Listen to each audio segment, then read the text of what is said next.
2 weeks vacation coming, so I thought I'd drive down to Florida, spend some time with an old friend, date a few girls, make a few parties, and just kind of live it up again. So I packed up my car, and then I called my mom in Tennessee and told her what I'd planned to do. And she said, "Son, are you coming by?" And I said, "Mom, I'm really pushed for time, but honey, I'll see you in a week or two." And I was driving through this little town in Georgia when I remembered today is Mama's birthday. Well, I thought I'd just stop and wire some flowers. Shouldn't take too long, then I'd be on my way. So I walked in the flower shop, and the first thing I saw was this little boy with his eyes full of tears. And I said, "Son, what's wrong?" And he said, "Mama loves roses, and today's her birthday, and I haven't seen her in almost a year." Roses for Mama, today's her birthday.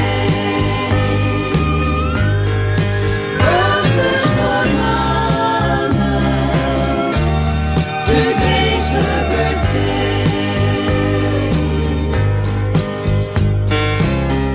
He said, "I live with Grandpa now, but I promised Mama some roses, 'cause I talk to her all the time. I wanted to give her 5, 'cause that's how old I am. But the lady said I couldn't buy them for just a dime." Well, the little feller's story kind of touched my heart.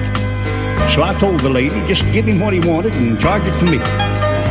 Well, that's when I told her to wire a dozen roses to my mama up in Chapel Hill, Tennessee. Well, I looked around, the little boy was gone.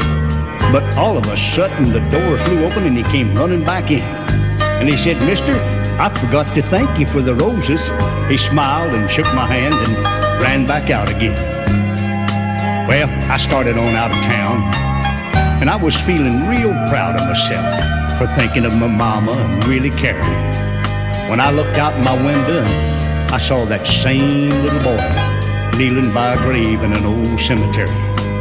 Well, I stopped my car and walked over to where the little boy was kneeling down, and he smiled up at me and he said, "This is where my mama stays. She says she sure does thank you for these pretty roses."